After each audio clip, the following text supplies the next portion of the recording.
Recording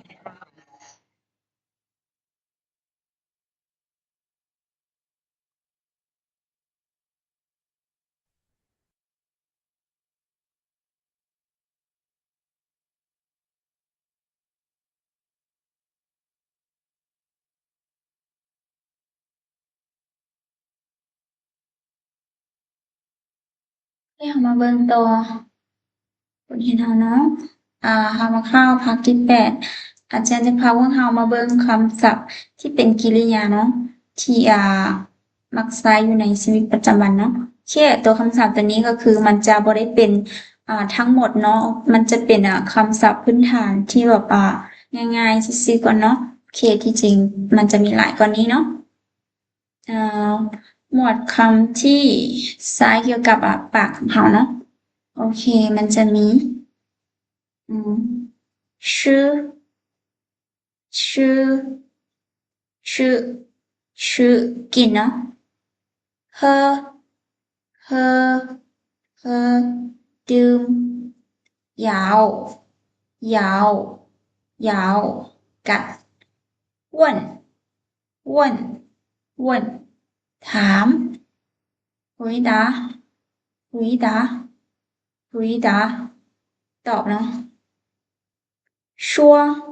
说ว้าว告诉告诉告诉บอก叫叫叫เอิ้นหรือว่าเรียกหันหันหันเอิ้นคำว่าเจ้าตัวนี้จะเป็นแบบว่าเอิ้นหรือว่าเรียกเนาะโอเคแต่ว่าตัวนี้อาจารย์เขียนใส่ผิดนะมันจะเป็นตัวนอเนาะอาจารย์ใส่เป็นตัวอโอเคแบบนี้ตัวนอนเอิ้นหันหันตัวนี้จะเป็นแบบว่าเฮาเอิ้นแบบว่าเสียงดังเนาะแบบว่าเฮาตะโกนใส่เลยหั้นน่ะตะโกนแบบเอิ้นแบบร้องเสียงดังๆเนาะแต่ตัวเจี้ยวนี่จะเป็นเอิ้นแบบว่าเอิ้นแบบบ่ได้เอิ้นดังหลายเนาะอืมหันหันอ้วนอ้วนตัวนี้เป็นจุเนาะอ้วนจุโอเคชื่อกินเฮอดื่มยาวกัด问ถาม回答ตอบ说ว้าว告诉บอกเจ้าเอิ้นหรือว่าเรียกหันเอิ้นแบบตะโกนเนาะเหวินจุโอเคอาจารย์สิมาแปลตัวบทสนทนาเนาะมี A B บทสนทนาบ่ยาวอาจารย์เอาง่ายๆมาให้น้องโอเค你别告诉我你爱上他了。你别告诉我你爱上他了โอเค你เดี๋ยวนี้แปลว่าเจ้าเนาะเปียเปียเดี๋ยวนี้แปลว่าย่าเนาะเปีย告诉告诉บอกนะอันนี้คำศัพท์ฮะ告诉我会你เจ้า爱上爱上แบบว่าตกหลุมรักหรือว่ารักรักไปแล้วเนาะตกหลุมรักถ้าตัวนี้ถ้าเราผู้ชายเนาะเลอแล้ว你别告诉我你爱上他了เจ้าอย่าบอกค่อยนะเจ้าตกหลุมรักเราละเจ้าตกหลุมรักเราละ对我爱上他了对我爱上他了对แปลว่าถูกหรือว่าแม่นเนาะถูกต้องหรือว่าแม่น我会爱上ตกหลุมรักหรือว่ารักไปแล้วเนาะ ตกลงหักถ้าลาวภาษาเนาะเลแล้วโอเค对我爱上他了โอเคเป็นอะไรพวกน้องฟังทันอยู่บ่โดยทันเดี๋ยวอาจารย์สิอ่านช้าๆอีก2รอบเนาะแล้วให้พวกน้องลองอ่านเบิ่งโอเคชื่อ呵摇问回答说告诉叫喊问你别告诉我你爱上他了你别告诉我你爱上他了对我爱上他了对我爱上他了好的มีน้องคนใดที่อยากลองมาอ่านมันบ่โดยโอเคน้องล่ะ开始ชื่อ要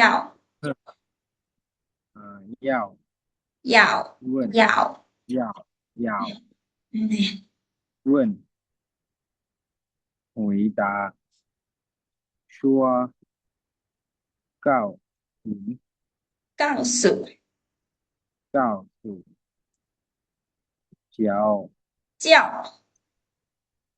叫喊问โอเคบทสนทนาน้องก็อ่านไปเลยเนาะ你别告诉我你爱上他了对我爱上他了好的非常好น้องล่ะเก่งหลายเนาะโอเค下一个还有谁想来读一下吗ยังมีน้องคนไหน好的น้องแก้วดอนบ่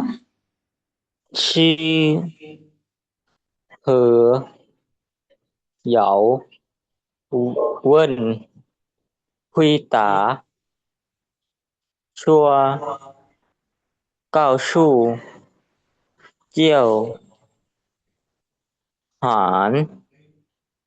เหวิน你别得告诉我你爱上他对我上他了好的非常好นะน้องแก้วดอน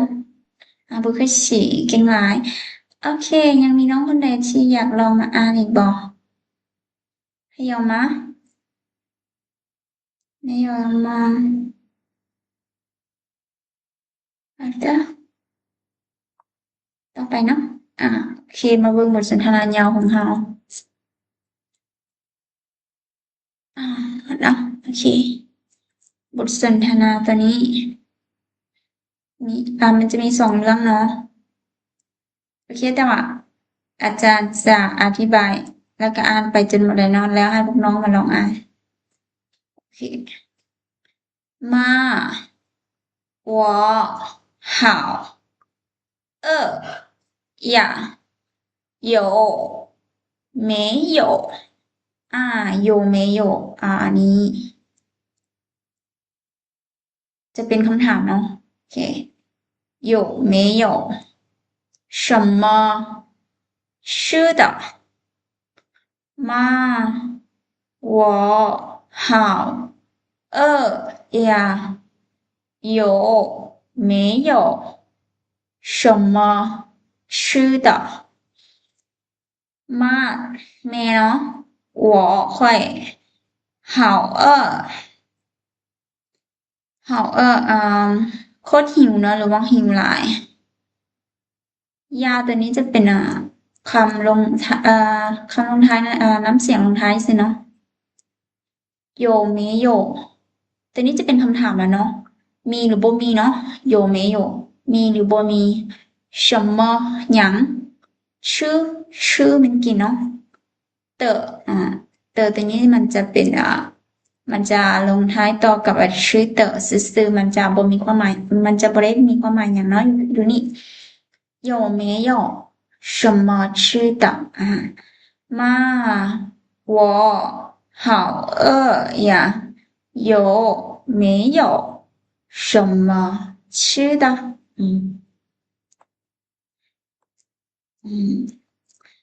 แม่ค่อยคนหิวเลยมีหยังกินบ่มีหยังกินบ่你想吃这个苹果我去给你做饭你想吃这个苹果我去给你做饭你想เนาะ想ตัวนี้จะแปลว่าก่อนเนาะชื่อกิน这个นี้เนาะหรือว่าอันนี้苹果ตัวนี้จะแปลว่าแอปเปิ้ลเนาะ苹果我会去ไป给ตัวนี้ให้เนาะ你เจ้า做饭แต่งกินเนาะหรือว่าเฮ็ดอาหารนะแต่งกินเฮ็ดอาหาร做饭你想吃这个苹果我去给你做饭你想吃这个苹果我去给你做饭เจ้ากินแอปเปิ้ลนี้ก่อนเนาะค่อยสิไปแต่งกินให้เจ้าโอเค好吧谢谢吗好吧谢谢吗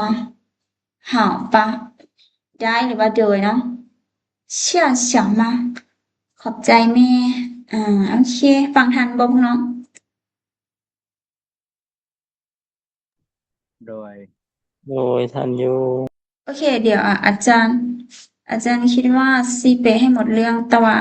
หมดทั้ง2บทเรื่องแต่ว่าอาจารย์เบิ่งเวลาแล้วคิดว่ามันน่าจะบ่ทันเนาะฉะนั้นอาจารย์จะอ่านแต่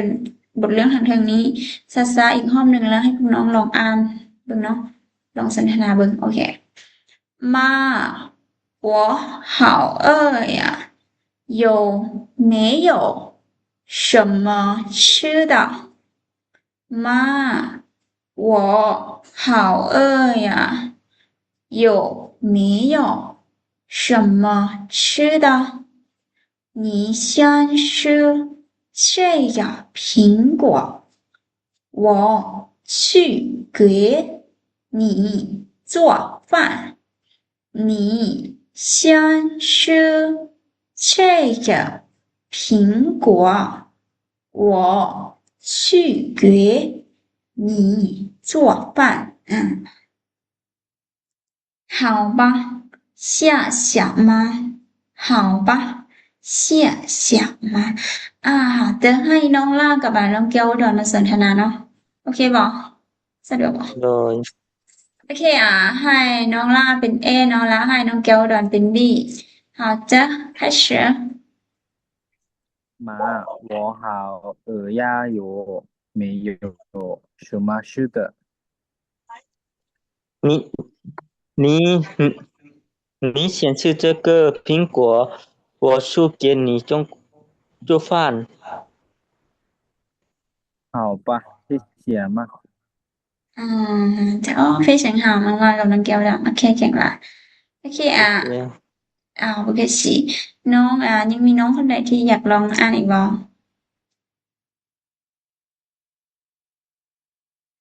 มีอะไรมั้ย โอเคอ่ะเดี๋ยววันนี้พวกเราจะมาเรียนเท่านี้ก่อนเนาะบทเรื่องตะลุงนี่อาจารย์คิดว่าอาจารย์น่าจะแปลบ่ทันแล้วโอเคซันเดี๋ยวมื้ออื่นพวกเราจะมาเรียนต่อเนาะโอเค谢เดี๋ยว谢老师。เดี๋ยวแป๊บโอเคอ่าเดี๋ยวอาจารย์ซี